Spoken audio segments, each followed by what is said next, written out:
Shabbat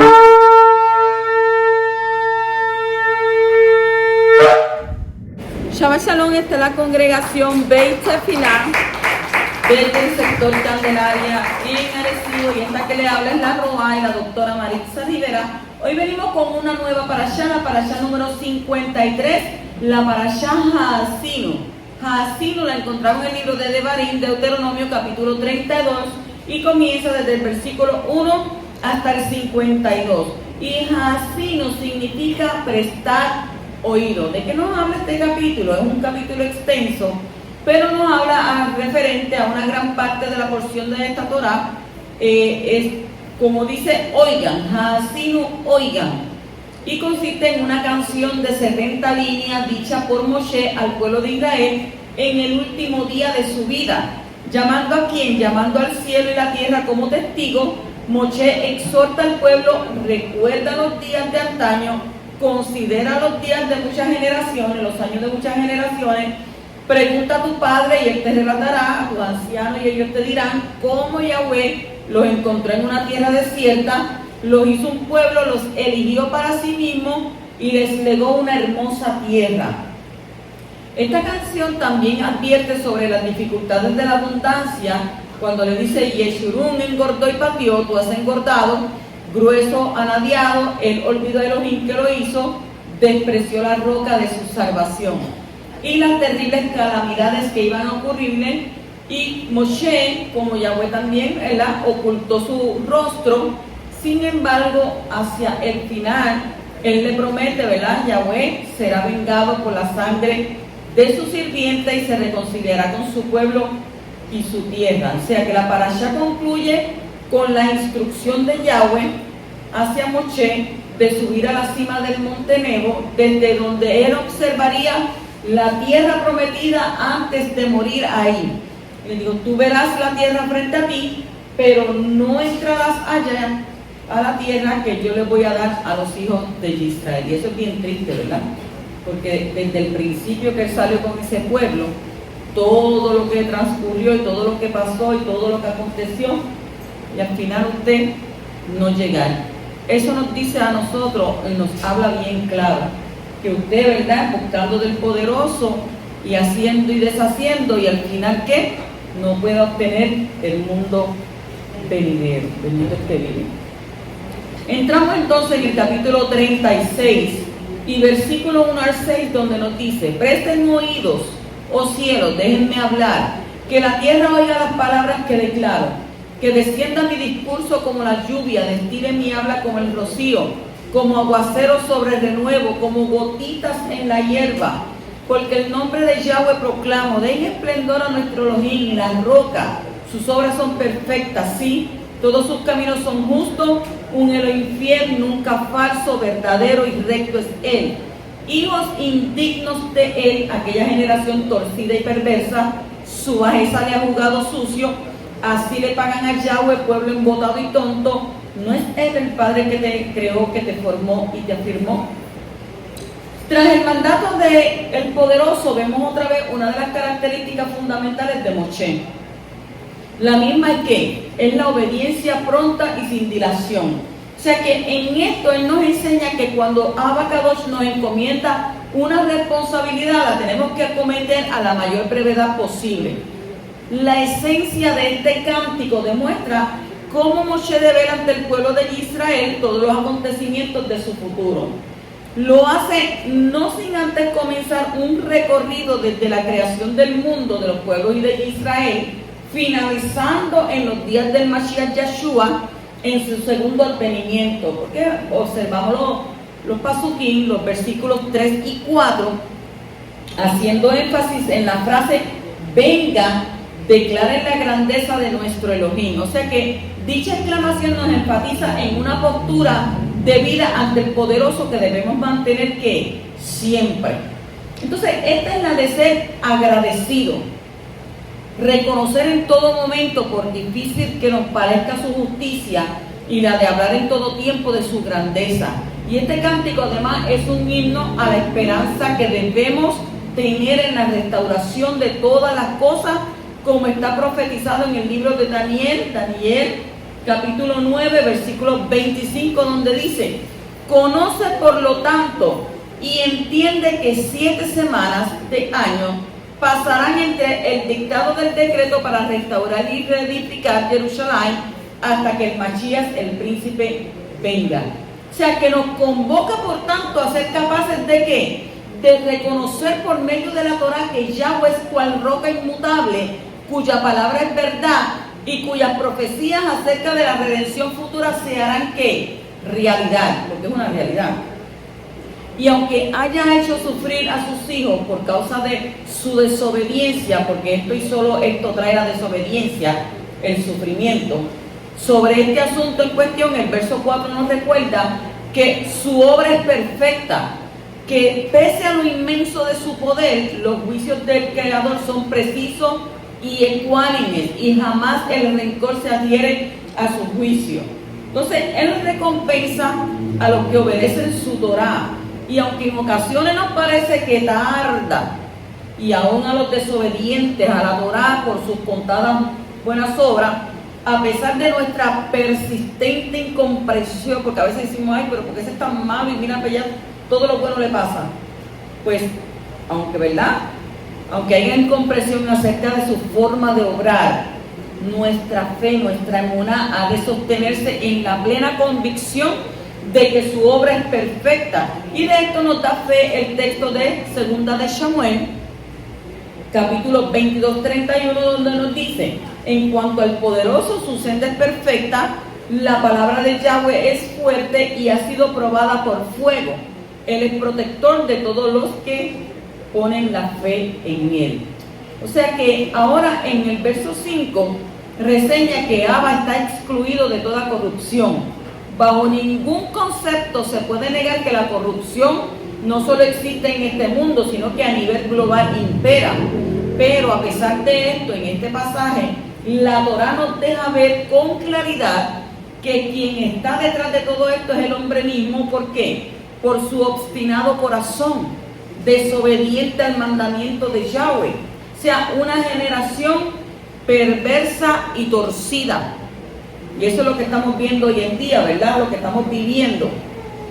O sea que esto es una denuncia a la ingratitud que se presentó en el pasado como una mácula en el comportamiento del pueblo, y que ahora Moshe advierte que será un síntoma recurrente en el futuro, el cual les haría ostentar adecuadamente el título de necios, olvidadizos y faltos de sabiduría. O sea que son actitudes estas que no debemos permitir que se perpetúen en nuestro pueblo, porque toda Rabá, gracias al Mashiach, Yahshua, hemos muerto a esa vieja naturaleza, como lo afirma ¿quién? El Rab Shaul en el libro de Romanos, capítulo 8 y versículo 3, que nos dice: porque lo que la Torah no podía hacer por sí sola, porque carecía del poder para hacer que la vieja naturaleza cooperara, lo hizo Yahweh enviando a su Hijo como ser humano, con una naturaleza pecaminosa como la nuestra.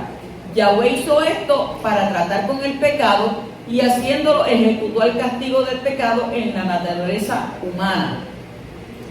Si un hebreo redimido por la sangre de Yeshua peca, no deja de ser hijo del poderoso. Y siempre hay un camino de ¿qué? Un camino de vuelta. Pero si sigue en el pecado sin arrepentirse, con el tiempo va a perder ¿qué? El derecho de ser hijo. ¿Por qué? Por haber elegido voluntariamente ese camino. Y es lo que hemos visto, ¿verdad? Que dice que aquel que sabe hacer lo bueno y no lo hace, porque sabe que no debe de hacerlo, él es contado ¿por qué? Por pecado. Entonces veamos Devarim 32:4. Dice: la roca, sus obras son perfectas, sí, todos sus caminos son justos. Un Elohim fiel, nunca falso, verdadero y recto es Él. O sea que todos sus caminos son justos. Y el libro de Romanos nos asalta con una pregunta y nos responde en el mismo verso, en Romanos 9:14. ¿Qué podemos decir entonces? ¿Que hay justicia en Elohim? De ninguna manera. O sea que muchos cuestionan la justicia de Abba al no entender sus obras y su manera de actuar. Hasta él lo juzga. Pero Él es ¿qué? Él es el soberano, y Él tiene misericordia del que Él quiera tenerla. O sea, Romanos 9, 18 al 27. Esto lo vamos a leer y es extenso, ¿verdad? Pero dice, de manera que el que tiene misericordia de quien quiera, pero endurece a quien quiera, entonces me dirá, ¿y por qué le echa la culpa a alguien si uno no puede resistirse a su voluntad? Hombre, antes que nada, ¿quién eres tú para cuestionar a Yahweh? Le dirá la vasija formada al que la formó, ¿por qué me hiciste así? ¿No tiene derecho el alfarero sobre el barro para hacer de la misma masa un vaso para uso honroso y otro para uso común? ¿Y qué si Elohim, queriendo mostrar su ira y dar a conocer su poder, soportó con mucha paciencia a los que eran objeto de reprobación designados ya para destrucción? ¿Y qué? Como dice ahí la Torá, ¿y qué si él hizo esto para dar a conocer la grandeza de su esplendor sobre los objetos de misericordia que había preparado de antemano para su esplendor? Estos somos nosotros, a quienes él ha llamado no solo de entre los yahuditas, sino también de entre los gentiles, como también dice en el libro de Osea. Al que no era mi pueblo, lo llamaré pueblo mío, y amada a la que no es amada. Y en el mismo lugar donde les dijeron que ustedes no son mi pueblo, allí los llamarán hijos de los impíos. También que Yeshayahu proclama con respecto a Israel, aunque el número de los hijos de Israel sea como la arena del mar, solo un remanente se salvará. O sea que cuando te suceda algo que no entienda, no cuestiones su justicia. Si alguien te humilla, no es por ti por quien hay que orar, sino por quien, por ese que en vez de ser usado como vaso de honra, es usado para usos viles. Y por eso debemos orar por nuestros enemigos. Cuando sufras en manos de otros, recuerda que tu Creador es justo en todos sus caminos. Recordar su justicia es lo que nos sostiene en medio de las pruebas. Y pase lo que pase, recuerda que eres el justo. ¿Qué nos dice Apocalipsis 15:3? Y cantan el cántico de Moshe, el siervo de Yahweh, y el cántico del Cordero, diciendo: grandes y maravillosas son tus obras, Yahweh el Shaddai, justo y verdadero son tus caminos, Rey de las naciones. Y Apocalipsis 16:5 también dice: oí el mensajero de las aguas decir: justo eres tú, que eres y que eras el Kadosh, porque has juzgado estas cosas. Y en Devarim 32:5 también lo encontramos: hijos indignos de él, aquella generación torcida, perversa, su bajeza le ha jugado sucio. O sea que esta frase nos recuerda la condición del ser humano sin Abba. O sea, generación que torcida y perversa. Entonces, en hebreo, torcida quiere decir ikesh, distorsionado. Y de aquí, ¿verdad? Falso, perverso, severo, torcido. Perversa, generación perversa es petaltor, que quiere decir tortuoso o torcido. O sea que al apartarnos de Yahweh y su Torah nos vamos tras la mentira, distorsionamos las cosas establecidas como verdad. Entonces hay un llamado que nos hace nuestro Elohim en Hechos capítulo 2:40. Dice: y con muchas otras palabras siguió dando testimonio y los exhortaba diciendo: póngase a salvo de esta generación perversa. O sea que estamos llamados a salir ¿de qué? De esa condición. En Filipenses capítulo 2 versículo 10 al 15 también dice: para que en el nombre de Yahushua se doble toda rodilla de los que están en los Shamayim, en Aret y debajo de la Aret, y que toda lengua confiese que Yahshua HaMashiach es soberano, para esplendor de Yahweh el Padre. ¿Cuál es la meta? La meta de que Él es salvo. ¿Por quién? Por Yahshua, no es una simple confesión. O sea, la confesión de una fe verdadera requiere y demanda separación u obediencia a los mandamientos. De modo que, así como han obedecido siempre, no solo cuando yo estaba presente, sino muchas más ahora en mi ausencia. Ocúpense en su salvación con respeto y reverencia. O sea que la salvación es algo de lo que hay que ocuparse con obediencia. O podemos engañarnos a nosotros mismos y creernos salvos y no lo somos, porque usted sabe que hay una teoría de Calvino: salvo siempre salvo, y no es así. Pues entonces, ¿qué? La evidencia de la salvación es ¿qué? La obediencia. ¿Por qué? Porque Elohim es el que produce en ustedes tanto el querer como el hacer para cumplir su buena voluntad. Entonces, quien no obedece no es salvo, pues solo los salvos pueden y desean obedecer. ¿Por qué? Porque ya que es Elohim mismo quien lo produce, háganlo todo sin murmuración y contienda, para que sean irreprensibles y sencillos hijos de Elohim, sin mancha en medio de una generación, como dije, torcida y perversa, en la cual ustedes resplandecen como lumbreras en el mundo.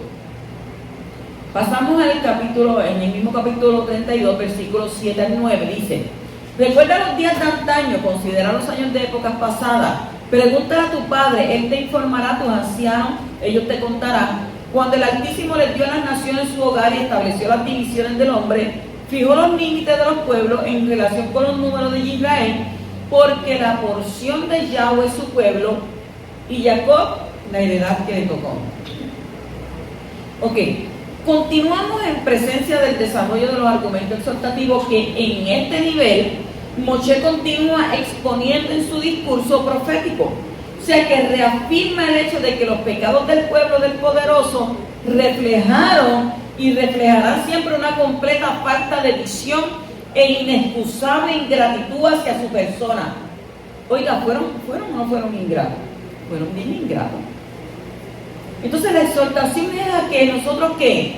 Reflexionemos sobre el pasado, a que rememoren la forma poderosa en la que libertó a su pueblo del pecado, y invita a que usted haga que consulte a quienes conocen el pasado y sepan interpretar correctamente los sucesos históricos. Eso está en la Torá.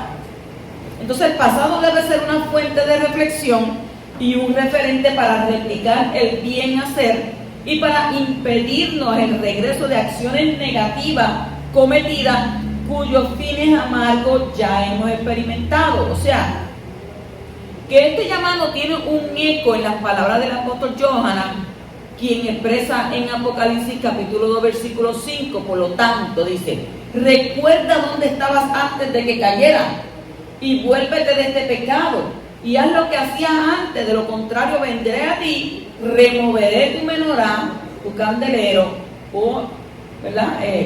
De su lugar, si no te vuelves de tu pecado. Es válido reparar en la exégesis que realiza aquí el Sforno, quien afirma que el resto del cántico desarrolla 5 temas históricos en su secuencia cronológica, y él afirma en primer lugar, número 1, que Yahweh creó el mundo para que todas las naciones se unieran para cumplir su Torá, y que como no lo hicieron, eligió a la descendencia de un hombre. ¿Qué hombre? Abraham. ¿Para qué? Para que él lo hiciera. Número 2. Él les concedió a esta una tierra en la que podían servirle con dicha y prosperidad. Pero esto ¿qué? Se revelaron manifestando una total ingratitud y hostilidad al mandamiento. Número 3. A causa de esta actitud merecían ser destruidos. Pero para evitar que su nombre fuese profanado, Yahweh tuvo compasión de ellos. ¿Y qué les hizo? Solo los exilió. Número 4. Al final de los días serán redimidos por la fe en el Mashiach. Y el número 5 se evidencia cómo Moshe describe la redención y la forma en que los enemigos del pueblo del poderoso serán destruidos. Y así lo recordó Josué en su discurso en el capítulo 23 y versículo 5, que dice: Yahweh tu Elohim los echará delante de ustedes hasta que totalmente perezcan, y él enviará contra ellos las bestias salvajes a que estén totalmente destruidos, y sus reyes de delante de ustedes, y ustedes hereden su tierra como Yahweh su Elohim les dijo a ustedes. El profeta Yeshayahu también, Isaías, plenamente convencido del triunfo sobre el futuro, sobre los que mal desean al pueblo de Abba, expresó en el capítulo 26 y versículo 11: Oh Yahweh, tú levantaste tu mano, pero ellos aún no vieron, y aún así con vergüenza ellos verán tu celo por el pueblo. Sí, fuego devorará a tus enemigos. Y también se dice en Lucas capítulo 20, versículo 43: Yahweh dijo a mi Adón, siéntate a mi mano derecha hasta que ponga tus enemigos por estrado para tus pies. Mire qué clase de obra tan perfecta hará nuestro Abba. En el versículo 10 dice: Él lo halló en una región desértica, en un baldío hollante y vacío, lo rodeó, lo vigiló, lo guardó como a la niña de sus ojos, como la pupila de sus ojos.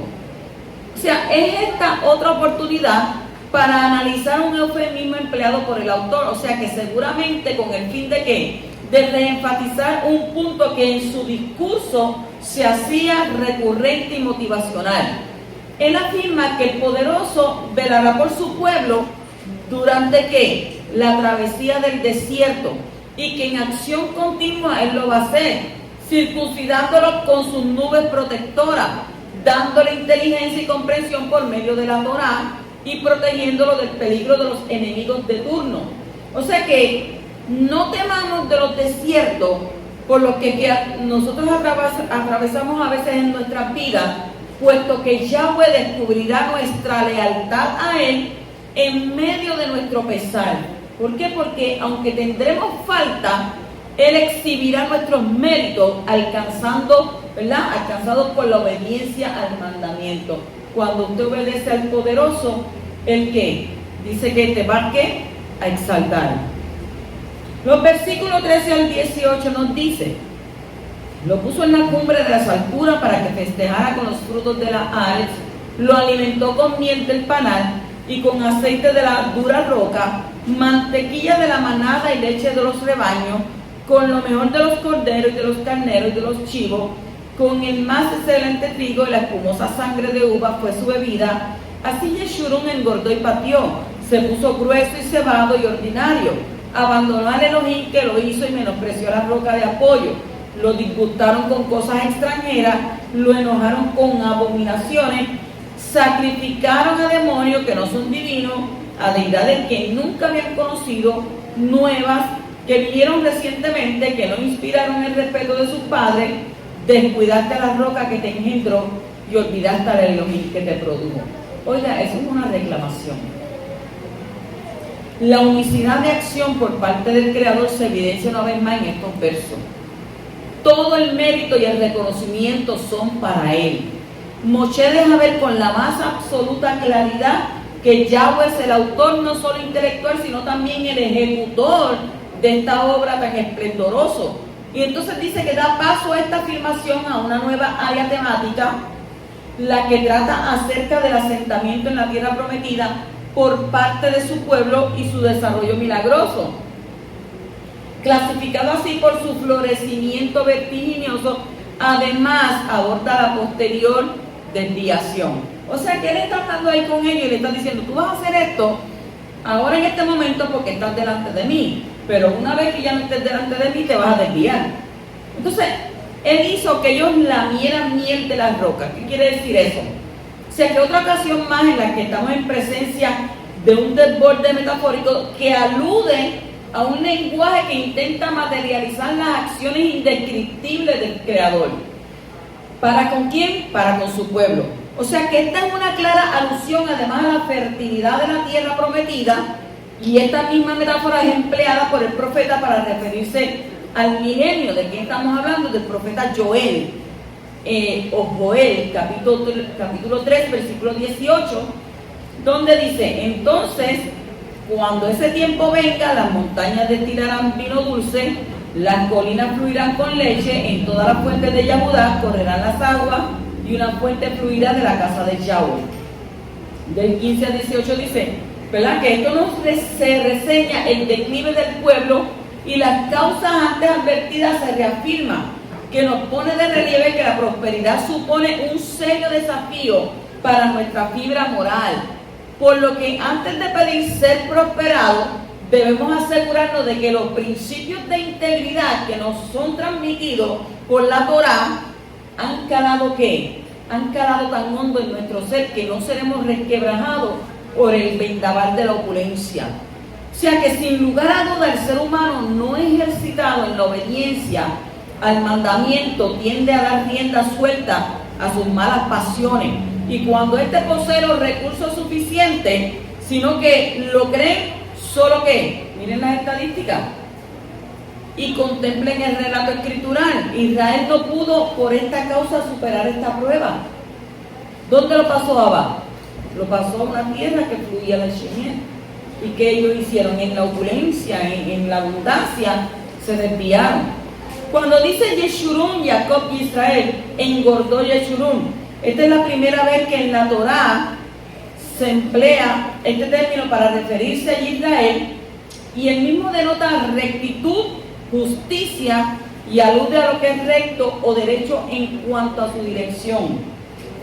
Lo que nos enseña que el pueblo del poderoso en su promesa es donde único se encuentra a la altura de su vocación. Sin embargo, aún en esta condición, y a pesar de recibir este augusto título, se nos enseña que si no sometemos nuestros deseos al cautiverio de la obediencia al mandamiento, incluso con este título, vamos a sucumbiremos. Y así enseña Shaul en 2 de Corintios, capítulo 10, versículo 5, donde dice: y toda clase de arrogancia que se levante contra el conocimiento de Yahweh, y llevamos cautivo todo pensamiento y lo hacemos obedecer al Mashiach. O sea que además advierte que cuando los líderes se vuelven tras los placeres físicos, te volviste gordo, te volviste ancho, te volviste grosero, abandonaste a Yahweh concedor. Como resultante de esto, tenemos entonces que la gente a la que hemos sido llamados a elevar espiritualmente abandona a Abba al diluir su mensaje y abrazar la liberalidad, y se precipitan al desorden. Del 16 al 17 se agudiza que la decadencia según la descripción de estos versos, y esto ocurre cuando llega ¿qué? La idolatría, porque el poderoso se disgusta profundamente con este hecho. ¿Qué nos declara Moshe? Sacrificaron a demonios, remite por ende a lo que fue decretado por él en el libro de Vayikra, Levíticos 17:7. O sea que nunca más ofrecerán sacrificio a los demonios, machos cabríos, delante de los cuales ellos se prostituyen así. Y esta es una regulación permanente por todas sus generaciones. Yahweh condena la homosexualidad, la superchería, calificadas ambas como abominación por la Torá. Y a esto llevó el paganismo que se adentró en el pueblo, cambiando ¿qué? La instrucción por el placer. Y esto trajo como consecuencia que el poderoso los encelara y los enfureciera con un Loram. ¿Se acuerdan? Loram, no pueblo, no am. Convirtiendo a Israel en ¿qué? En lo baná, no sus hijos. ¿Hasta qué? Hasta que se arrepientan y se vuelvan de sus malos pasos. Entonces, como está ocurriendo hoy por medio del ministerio de la restauración de las raíces hebreas, recordemos que se suele ser víctima en la misma medida e intensidad con que se daña y se desprecia a los demás. Procuremos, por tanto, practicar el mandamiento y la Torá, que nos asegura que viviremos ¿qué? Sus promesas. El Brit Hadashah, el nuevo pacto, retoma la idea de evitar todo contacto con la idolatría. Y como el simple hecho de participar de algo ofrecido a los ídolos nos hace partícipes de la mesa de los demonios. Si alguien le dice a usted: mira, vamos a hacer una fiesta, pero esta fiesta es dedicada a este santo, a aquello, usted está siendo partícipe de la mesa de los demonios. Que nos dice en 1 de Corintios capítulo 10, 20, al contrario, digo que los gentiles lo sacrifican a los demonios y no a Yahweh, y yo no quiero que ustedes participen con los demonios. O sea que detrás de cada imagen idólatra está la obra de los demonios. En Apocalipsis capítulo 9 y versículo 20 nos dice: los demás hombres que no fueron muertos con estas plagas ni aún así se arrepintieron de las obras de sus manos, para dejar de adorar a los demonios y a las imágenes de oro y de plata, de bronce, de piedra y de madera, las cuales no pueden ver, no pueden oír, no pueden caminar. Entonces seamos de los que se arrepienten. Lo hicimos en un pasado por ignorantes, pero ahora que hemos venido a la verdad, a la Torá de Yahweh, ¿qué tenemos que hacer? Nosotros arrepentirnos y desechar todo eso. Continuamos en el versículo 20, donde dice: ocultaré mi rostro de ellos y veré cómo les va al final, porque son una raza traidora, hijos sin ninguna lealtad. Oye, eso es mucho que decir. Eso es un señalamiento que uno debería decir: wow, qué traidor soy. ¿Qué trae? O sea, Moshe ahora introduce en su discurso un lenguaje en tercera persona que deja ver el accionar profético del Creador, anunciando de esta manera el abandono de la providencia divina y rememorando lo antes expuesto en el libro de Devarim, Deuteronomio, capítulo 31, versículos 17 y 18, que dice: entonces mi ira se encenderá contra ellos y los abandonaré y esconderé mi rostro de ellos, serán presa fácil y les vendrán muchos males y problemas y dirán en ese día: ciertamente es porque nuestro Elohim no está en nuestro medio, que nos han venido estos males. Sin embargo, yo mantendré mi rostro oculto en ese día por causa de todo el mal que han hecho al volverse a otras deidades. La causa de esta postura asumida por Abba Kadosh la declara él mismo en reiteradas ocasiones. Se han trastocado para servir a dioses que paganos, a pesar de que eran ¿qué? Mis hijos, dijo el Creador. O sea que la exhortación que se deriva de este verso va dirigida a que nos esforcemos por no ser una generación que provoque al Creador y que dé un giro en su actitud hacia nosotros. Entonces, ¿pasando de qué? Pasando de benevolencia a ira, como se evidencia a lo largo del relato histórico del pueblo de Israel, el mismo abandono al poderoso en muchas ocasiones, como vemos en el libro Segunda de Reyes, del Malají, capítulo 17 y versículo 11, donde dice: y quemaban incienso en todos los lugares altos, como las naciones que Yahweh había echado de delante de ellos, y trataban con ruajín familiares y tallaron imágenes para provocar la ira de Yahweh. Y mire que él se los advirtió. Pero él fue el pueblo como terco, ¿verdad? Y le dijeron, es como le dice un muchacho: nene, no hagas esto. Y es cuando más rápido va y lo hace. Pues entonces uno, pues hazlo, a ver si no lo hace. Continúa en el versículo 21, donde dice: me disgustaron con no deidades, me enojaron con sus vanidades, yo los disgustaré con un no pueblo, los enojaré con una nación de necios. Este pasaje nos abre las puertas a la profecía escritural, desata una revelación maravillosa sobre nosotros. Vamos a ver esto. ¿Por qué? Porque se conecta inmediatamente con un pasaje del Brit Hadasha, del nuevo pacto o pacto renovado. En Romanos 10, 19 al 21 dice: pero pregunto, ¿será que Israel no ha comprendido?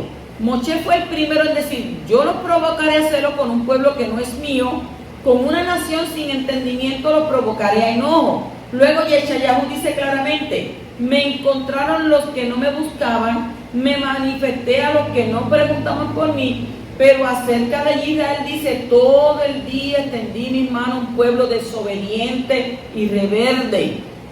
Veamos otro pasaje que va más adentro en el significado de esta profecía y así vamos a entender lo que refleja Devarim. En el libro de Romanos, capítulo 11, versículo 11 al 33. Dice: entonces preguntó: ¿acaso su tropiezo los hizo caer? De ninguna manera, al contrario, con la transgresión de ellos ha venido la salvación a los gentiles para provocarlos a celo. O sea que la salvación a los gentiles ha llegado para provocarlos a ellos a celo, al verlos que guardar sus mandamientos van a hacer que ellos provocados a celo de esa manera. Gentil, del hebreo goyim, goy, todo el que nace fuera de la comunidad de Israel y ajeno a los pactos que el Creador Abba Kadosh estableció con su pueblo. Eso es un goy. ¿Entendieron ese punto? Desde esta perspectiva, aún a los hebreos, israelitas o judíos incrédulos se les considera ¿qué? Gentiles. Y a los gentiles convertidos se les considerará ¿qué? Hebreos. ¿Por qué? Porque según explicó Shaul, y Shaul era judío y era hebreo, la que él lo mismo lo dice, es el que acepta los términos del pacto propuesto por Elohim. Romanos 2, 29. Dice: dentro del término gentil o goy se encuentran las tribus dispersas en las naciones y los gentiles paganos que nunca pertenecieron al pueblo de Yahweh. Y de estos dos grupos se salvará un remanente que provocará a los judíos, a los hebreos, a los israelitas, como usted quiere decir, a celo y los hará volver. O sea que entonces Romanos 11, 12 al 33 dice: y si su transgresión ha resultado en ganancia para el mundo y su fracaso en ganancia para los goy, ¿cuánto más será la plena restauración de ellos? A ustedes los gentiles me dirijo, por cuanto yo soy enviado para los gentiles, para los goy, honro mi ministerio, a ver si de alguna manera pueda provocar a celos a los de mi raza y salvar a algunos de ellos. Porque si el excluirlos a ellos ha resultado en reconciliación para el mundo, ¿en qué resultará su readmisión si no en vida de entre los muertos? Además, si la primicia es Kadosh, también lo que es toda la masa, y si la raíz es Kadosh, también lo son las ramas.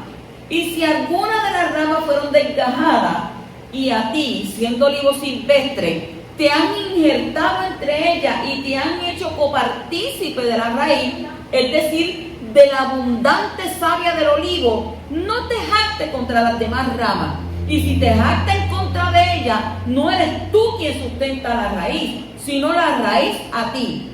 Y entonces dirá: a las ramas las desgajaron para injertarme a mí. Mira qué privilegio. Está bien, por su incredulidad las desgajaron, pero tú por tu emuná, por tu fe estás firme. No te engrías y ten cuidado, porque si Yahweh no perdonó a las ramas naturales, a ti tampoco te perdonará. Considera pues la bondad y la severidad de Abba Kadosh. O sea que la severidad para con los que cayeron, pero la bondad para contigo.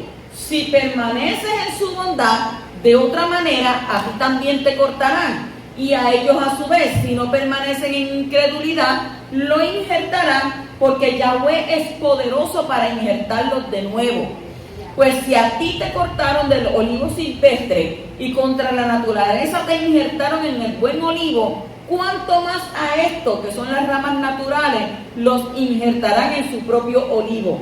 Hermanos, para que no sean sabios en su propio concepto, no quiero que ignoren este misterio, que el endurecimiento que le ha ocurrido allí a Israel es parcial, hasta que haya entrado el número pleno de los gentiles o los goyim, y entonces todo Israel se salvará, como está escrito: de Sión vendrá el libertador para quitar de Jacob la impiedad.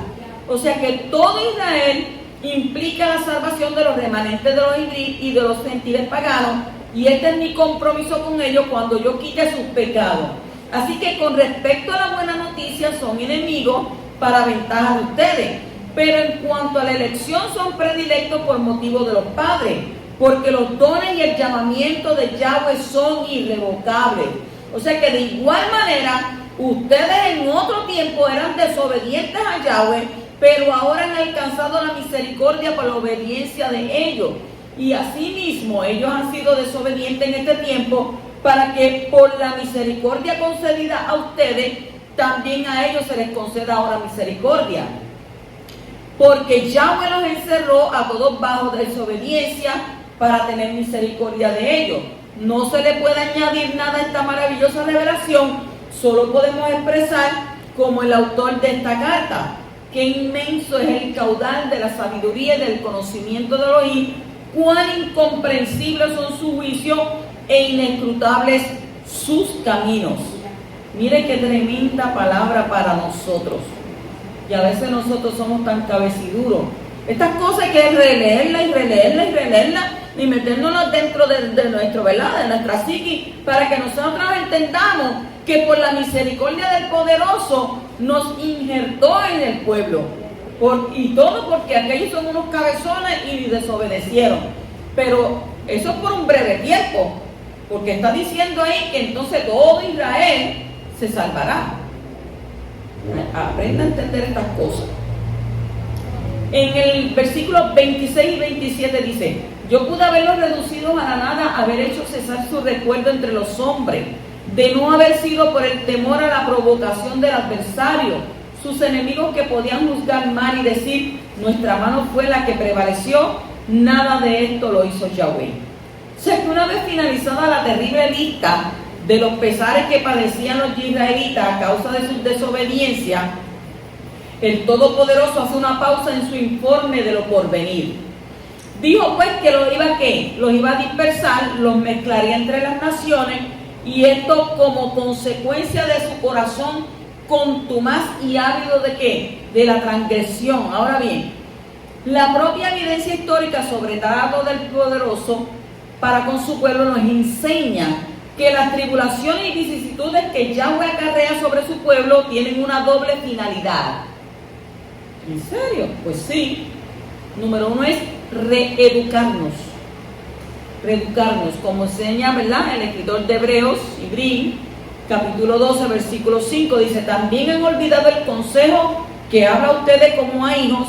Mi hijo, no menospreceden la disciplina de Yahweh, ni se desanimen cuando Él los corrija. Número 2, primero reeducarnos, y número 2, para hacer pública la justicia divina, que rige ¿qué? Rige la fuerza de los pueblos, así como los éxitos o triunfos de sus gobernantes. O sea que el mundo no es un coto de caza donde el poderoso destruye al débil y lo somete. Los reinos y gobiernos de las naciones son herramientas de Yahweh para hacer volver a su pueblo a las sendas antiguas, de la cual con frecuencia se desvía, aunque éstas no lo quieran admitir. Esa es su función, y si se ensoberbecen serán ¿qué? Juzgados por su ¿qué? Prepotencia y desmán. O sea, de esto habla el profeta Sofonía en el capítulo 2, versículo 10, donde dice: esto es el castigo por su soberbia, por haber ultrajado y haberse jactado a ellos mismos contra Yahweh Elohim Sebaot. El versículo 28 nos dice: porque son un pueblo desprovisto de sensatez, carente de todo discernimiento. O sea, es acertado decir que este versículo, este paso, hace referencia a los adversarios de Israel, no al pueblo del poderoso, puesto que el sentido común y el discernimiento provienen de la asimilación y práctica de la Torá. Por lo que todo aquel que vive según el mandamiento es pueblo de Yahweh, mas el que se aferra a la desobediencia o al cumplimiento parcial del texto sagrado según su propia opinión e interés, este por ende no clasifica como tal, y sí como nación sin sentido común, totalmente ¿qué? Faltos de discernimiento. Y hay gente que escoge en los textos lo que le conviene y en otra parte lo desechan. Pero las cosas no son así. Abba no actúa así. En el 29 dice: si fueran sabios pensarían en esto, obtendrían discernimiento de su futuro. Ojo con esta advertencia, porque alude a un estado inevitable para los que sufren la inactividad del sentido común. El mismo se puede calificar como un elemento resultante del estudio, la oración y el ejercicio del mandamiento. Si de algo carece el hombre sin Torah, es de la capacidad de discernir. Porque usted sabe que el que vive para Abba, la Torah dice: el espíritu discierne las cosas del espíritu y la carne discierne las cosas de la carne. O sea que por ello la desorientación es el síntoma predominante en nuestras sociedades. Teniendo en cuenta esto, el salmista expresó en el libro de Salmos, capítulo 19 y versículo 12, nos dijo: ¿quién puede discernir sus propias transgresiones? La respuesta es clara: sin el conocimiento de la Torah, nadie. Entonces es triste lo que anuncia este verso. Cuando vino el Mashiach estaban cegados, como ya se vio anteriormente, para darle a los goyim, a los gentiles, la oportunidad de entrar y disfrutar de la savia del olivo, como las ramas originales del gran árbol del reino de Elohim, y miembros del tronco, que es ¿quién? Yahshua. ¿Qué nos dice en Lucas capítulo 19, 42? O si conocieras tú también, por lo menos en este tu día, lo que te puede llevar a la shalom, a la paz, pero ahora está oculto de tus ojos. Continuamos en el versículo 35, donde nos dice: para que sea mi venganza y mi recompensa en el tiempo cuando falle el pie de ellos. Sí, el día de su desastre está cerca y el destino se apresura sobre ellos. Observe cómo continúa el tono de advertencia, que a su vez profetiza una condición próxima. La misma hora advierte que llegará un momento en el que la cobertura que nuestros antepasados obedientes al poderoso han extendido sobre su descendencia, dice que se va a acabar, se acabará.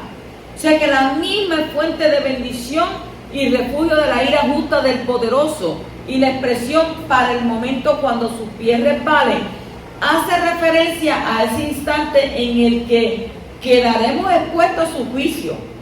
¿Por qué? Porque por lo que la venganza y la retribución de Abba será inminente sobre los desobedientes al mandamiento, y sin dilación se cosechará el fruto de la maldad cometida. Y con estas palabras finalizan las aterradoras profecías del cántico. Mediante estos versículos, el poderoso que invita a su pueblo a que rechace sin dilación toda propuesta idolátrica, porque ninguna deidad, ideología o propuesta sincrética podrá ser un antídoto para contrarrestar los efectos del veneno que es el pecado.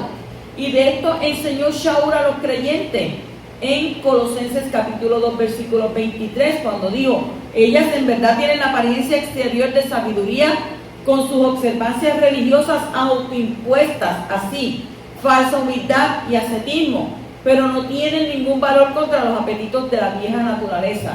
O sea que a su vez el poderoso ha prometido que vindicará la causa de su pueblo, retribuirá a sus adversarios acorde a sus actos cometidos para con cada uno de sus hijos, donde quiera que estos hayan estado durante el tiempo de la dispersión. Todos están ahora dispersados. Hay una, ¿verdad? La gente está retornando. El versículo 36.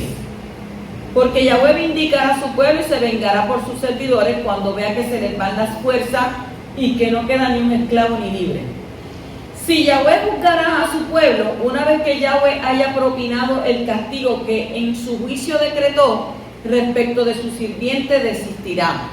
Lo que resulta sin lugar a duda muy alentador es el leer que incluso en su momento de mayor oprobio para con los redimidos, se les identifica por la escritura como siervos del Elohim Altísimo. Y sobre esto, ¿verdad?, el Forno comenta que Yahweh desistirá solo por causa de su remanente de fieles que demostraron ser merecedores de este título por su determinado corazón obediente al mandamiento. Hay personas que adoran al poderoso y lo adoran de tal manera que quieren estar delante de él y no quieren fallarle. Y eso es digno de ver en una persona, porque en los tiempos que estamos viviendo, resistirse a la tentación, aunque la Escritura dice que es de sabio resistirse, a veces muchos fallan, a veces muchos caen. El versículo 37 y 38 dice: él dirá, ¿dónde están sus deidades, la roca en la que buscaban refugio, que se comían la grasa de su ofrenda y se bebía su vino de libación? Que se levanten en su ayuda y que sean un escudo para ustedes. Debe conocerse que Abba no castiga con el propósito de expresar su enfado. Él no es cual hombre lleno de ansias por la venganza. El castigo pretende ofrecer una penitencia por el pecado cometido, con lo que pretende conmover al pecador para que reconozca que debe arrepentirse y volverse al poderoso, como nos lo narra en la Escritura en Lucas capítulo 3 y versículo 3, que nos dice: Johanán fue por todo el Jordán proclamando una inmersión referente a volverse a Yahweh de los pecados para ser perdonado. Él fue diciendo que hagan ¿qué? Teshuvá. En Hechos, en Masé 13:24 también dice: y ahora bien, antes de la venida de Yeshua, Johanán proclamó a todo el pueblo de Israel una inmersión relacionada con volverse de los pecados a Yahweh. Y segunda de Corintios 7:9 dice: ahora me alegro, no porque estaban dolidos, sino porque el dolor los llevó a volverse de regreso a Yahweh, pues trataron el dolor de la manera de Yahweh para que de ninguna forma fueran dañados por nosotros. El versículo 39 dice: miren pues que yo soy Él, el Elohim, no hay ningún Elohim a mi lado. Yo causo la muerte, doy la vida, yo herí, yo curaré, y nadie se puede librar de mi mano. Si usted cree que se va a librar de la mano de Abba, está bien equivocado.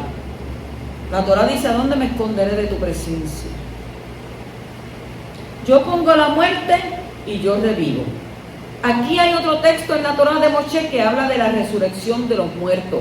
Otros textos del Tanaj que hablan de la resurrección. Les voy a decir a través de ellos para que usted lo anote.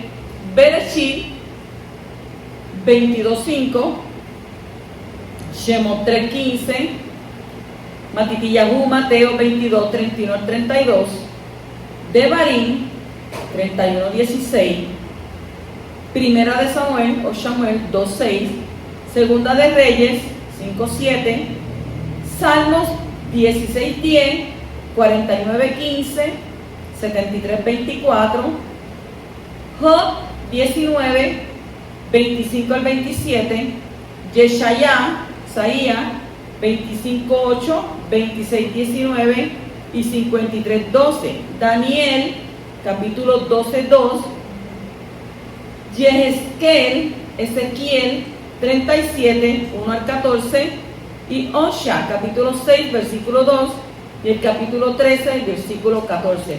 Todo esto nos habla a nosotros ¿de qué? De la resurrección. Entonces, este texto nos enseña que la resurrección va a suceder en relación con la última guerra contra Israel. El Mashiach Yahshua, que ejecuta la venganza del poderoso, vendrá en las nubes del Shammai, y en ese momento los muertos en el Mashiach dice que serán levantados, y junto con los que viven creyendo en él, serán arrebatados al aire, no al cielo, después de haber sido investidos con cuerpos poderosos, cuerpos eternos, que será semejante al cuerpo de resurrección del Mashiach Yahshua. Entonces serán juzgados según sus obras.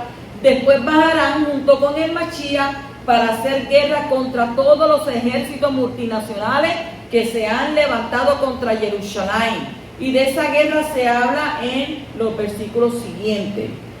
En el versículo 40 al 43 dice: miren, yo alzo mi mano al Shammai y digo, como que yo vivo para siempre, cuando afile mi candente espada y mi mano se aferre al juicio, con venganza les pagaré a mis enemigos, les retribuiré a los que me rechazan, embriagaré con sangre mis flechas, mientras mi espada devora carne, sangre de los matados y de los cautivos, de los jefes enemigos melenudos. Oh naciones, aclamen a su pueblo, porque él vengará la sangre de sus servidores, pagará con venganza a sus adversarios y limpiará la tierra de su pueblo. Aquí se habla de la última guerra contra Israel antes de la segunda venida del Mashiach Yahshua. Y este texto concuerda con Zacarías 14 y con Apocalipsis 19.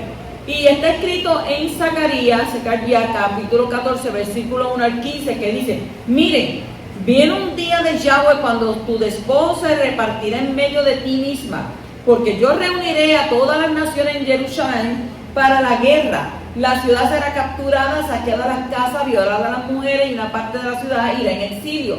Pero el resto de la población no será desarraigada de la ciudad. Entonces vendrá Yahweh, hará guerra contra esas naciones como acostumbra guerrear en día de batalla.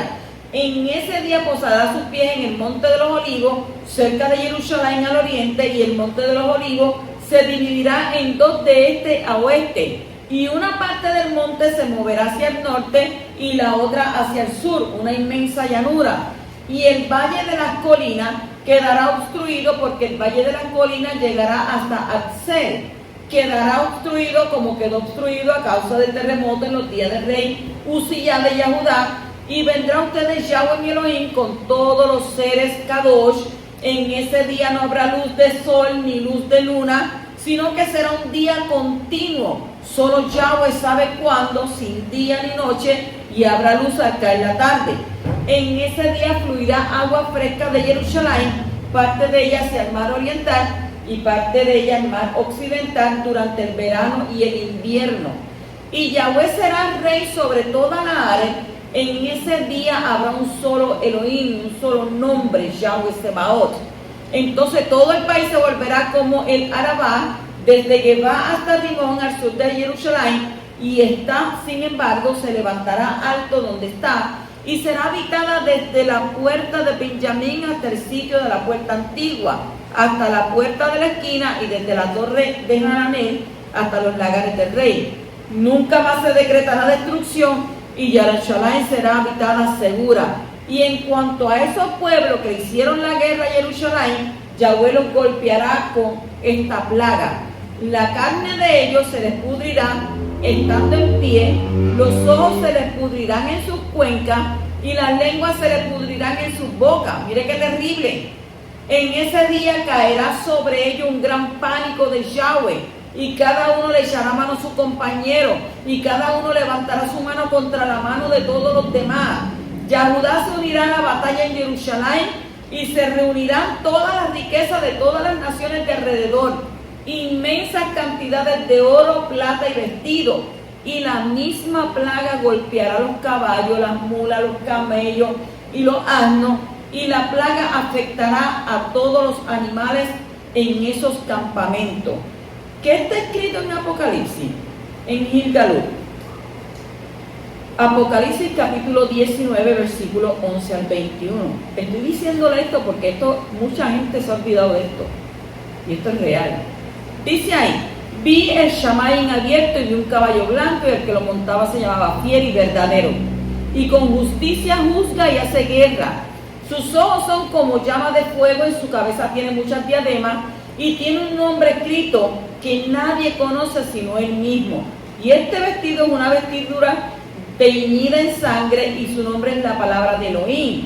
O sea, los ejércitos en el Shamayim lo seguían en caballos blancos, vestidos de lino fino, blanco y limpio.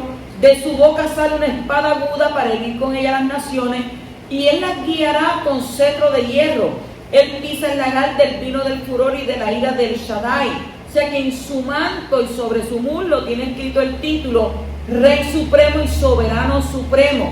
Y vi un mensajero que estaba de pie en el sol y gritó con gran voz a todas las aves que volaban en medio del cielo, diciendo: vengan, congréguense para el gran banquete de Elohim, para que coman la carne de reyes, de comandantes, de los poderosos, y la carne de caballo y de su jinete, y la carne de todo, tanto de libres como de esclavos, tanto de pequeños como de grandes.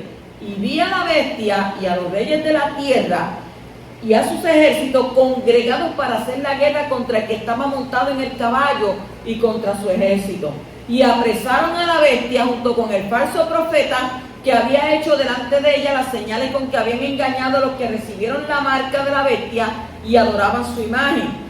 Y a los dos los lanzaron vivos al lago de fuego que ardía con azufre, y a los demás los mataron con la espada que salía de la boca del que estaba montado en el caballo, y todas las aves se hartaron de la carne de ellos.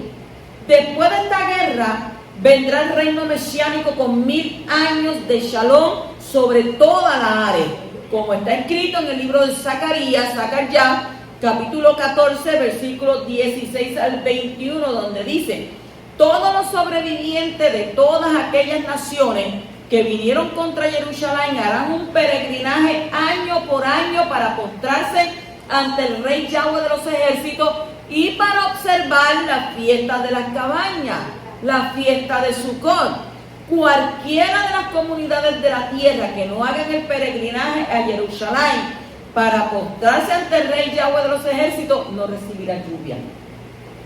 Sin embargo, si la comunidad de Misrayim no hace ese peregrinaje, no será visitada por la misma aflicción con la que golpeará Yahweh a las otras naciones que no suban para observar la fiesta de las cabañas.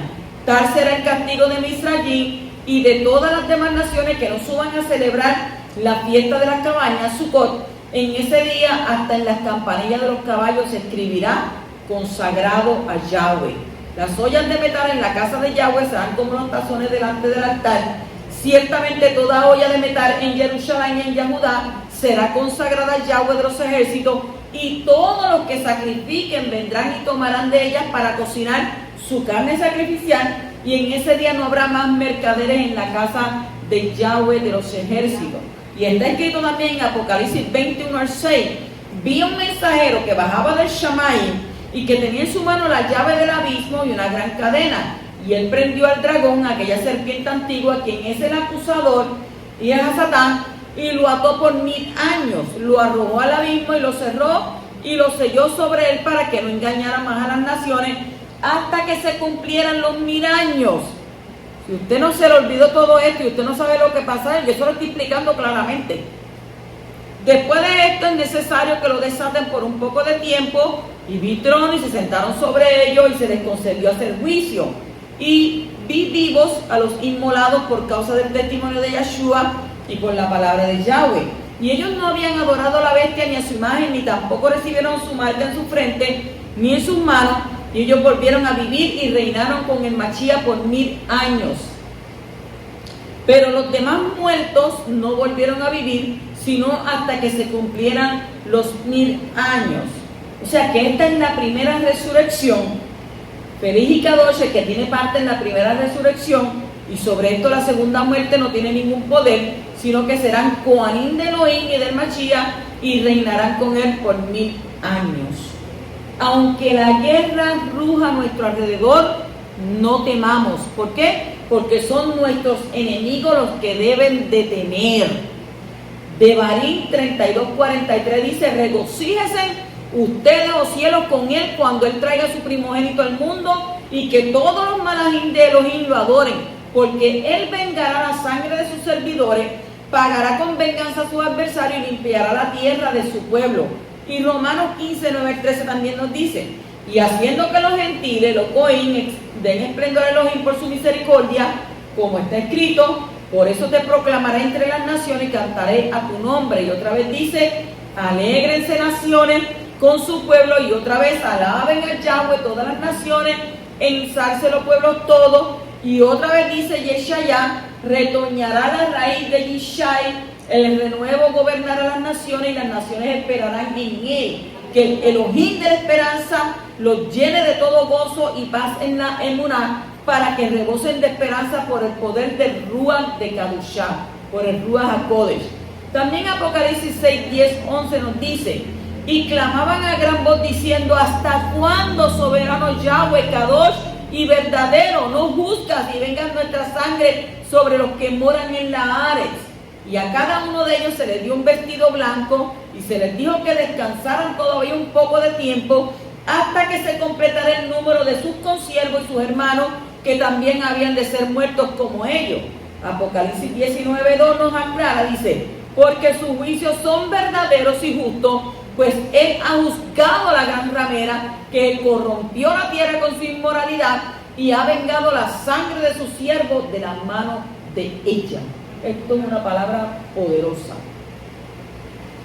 Versículo 47 dice: porque esto no es algo trivial para ustedes en su propia vida, mediante esto ustedes durarán mucho en la tierra que van a poseer al cruzar el Jardín. Este no es un asunto trivial para ustedes. Sépase que nuestros esfuerzos por hacernos conocedores de la Torá y obedientes a la misma no son un sin razón. Ella misma nos confiesa que produce ¿qué? Vida, Jaén. ¿Por qué? Por lo que nadie en su sano juicio evaluaría la vida como algo pesado, pasado de moda, o como suelen decir algunos refiriéndose al mandamiento, es una carga que esclaviza. Según el Midrash, la Torá para nada es vacía, y si en algún momento siente que no le satisface, la falta está en nuestros corazones. Óigame lo que le estoy diciendo. Si en algún momento usted siente que la Torá no le satisface, es la falta en nuestros corazones, y debemos de rogar al Poderoso para que revele el pecado que causa la inapetencia de la palabra. Pues si la Torá es vida, solo su antónimo es ¿qué? La muerte, que se deriva del pecado y puede estar ocasionando este rechazo que se asemeja al pensamiento autodestructivo del suicida. Si no estás leyendo Torá, si no te apetece leer la Torá, si no tienes ganas de leer la Torá, si no tienes ganas de cumplir mandamientos, no quieres congregarte, no quieres buscar a Abba, ¿qué está pasando con eso? ¿Qué está pasando con eso?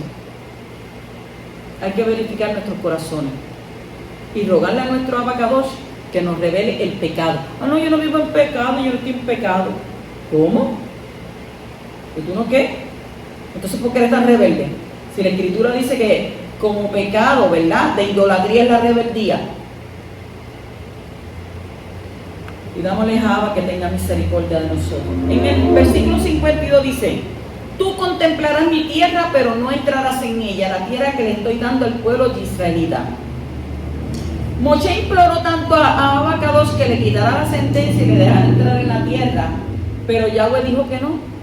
Entonces, ¿cuál fue el motivo de Abba para no permitir que Moshe cruzara un pequeño río para pisar la tierra prometida, un pequeño río, y ya él estaba en la tierra prometida.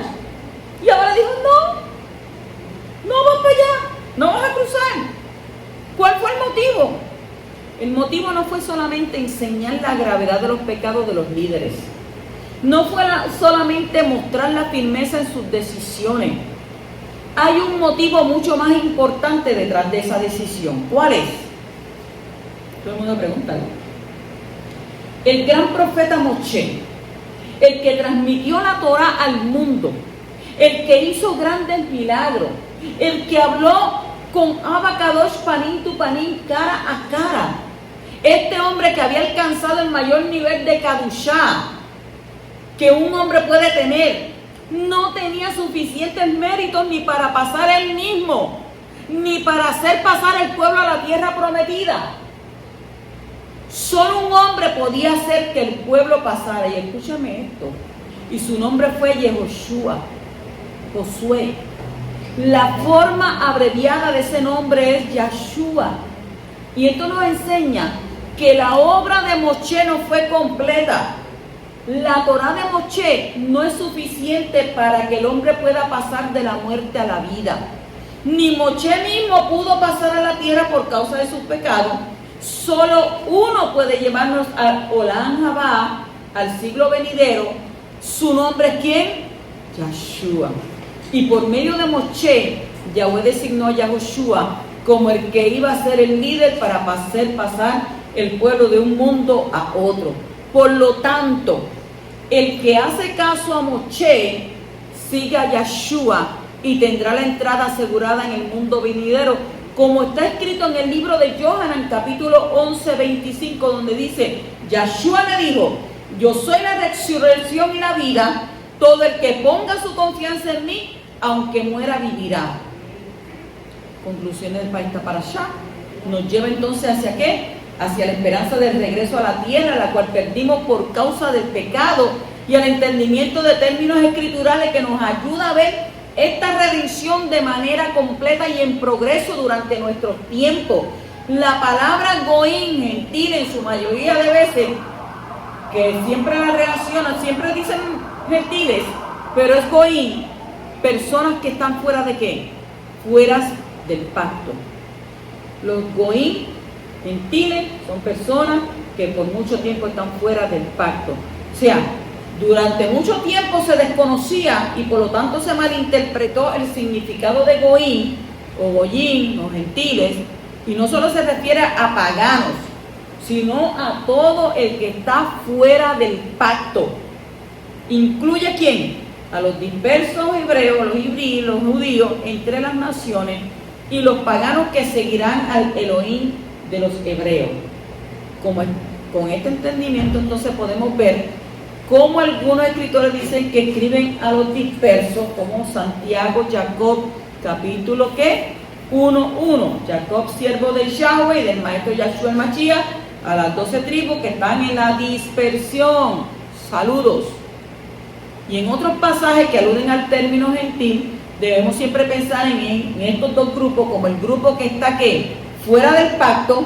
No puedo decir, no, que tú eres un gentil. No, tú eres un grupo que está fuera del pacto y debe ser injertado para provocar a celo a los judíos restantes, y entonces los dos remanentes van a componer lo que la Torá llama a todo Israel, el cual será ¿qué? Salvo. Y aún en el término griego nos ofrece el mismo significado, y podemos decir entonces que ya no somos gentiles, no somos goín, no existe tal cosa como una iglesia gentil. El término gentil no se aplica a nadie que sea parte del pueblo de Yahweh. Existe un pueblo de Elohim compuesto por estos dos remanentes. ¿Quiénes son? Los hibrid de sangre que se volvieron paganos y fueron hechos pueblo de Elohim. Y hebreos que siempre estuvieron en la búsqueda de la obediencia, pero que no aceptaran al Mashiach hasta el fin de los tiempos, a los cuales se suman los que no tienen sangre hebrea o judía, que son los gentiles paganos, pero que en Yahshua son llamados ¿qué? Pueblo de Elohim. Efesios capítulo 2, versículo 11 al 16 nos dice, por tanto recuerden que en otro tiempo a ustedes, los gentiles, los goyim en la carne, los llamaban incircuncisión, los de la llamada circuncisión que se hace con mano en la carne. Y acuérdense de que en aquel tiempo estaban sin el Mashiach, apartados de la ciudadanía de Israel y ajenos a las alianzas de la promesa, estando sin esperanza y sin Elohim en el mundo. Pero ahora en el Mashiach, Yahshua, ustedes que en otro tiempo estaban lejos, se han acercado por la sangre del Mashiach. Porque Él es nuestra Shalom, que de ambos pueblos nos hizo uno. Él derribó en su carne la barrera de división, es decir, la hostilidad, y abolió que la ley de los preceptos en forma de ritos para crear en sí mismo de los dos hombres un solo hombre nuevo, haciendo así la Shalom. También reconcilió con Elohim a ambos en un solo cuerpo por medio del madero, dando muerte en este a la enemistad. A Yahshua HaMashiach. Shabbat Shalom.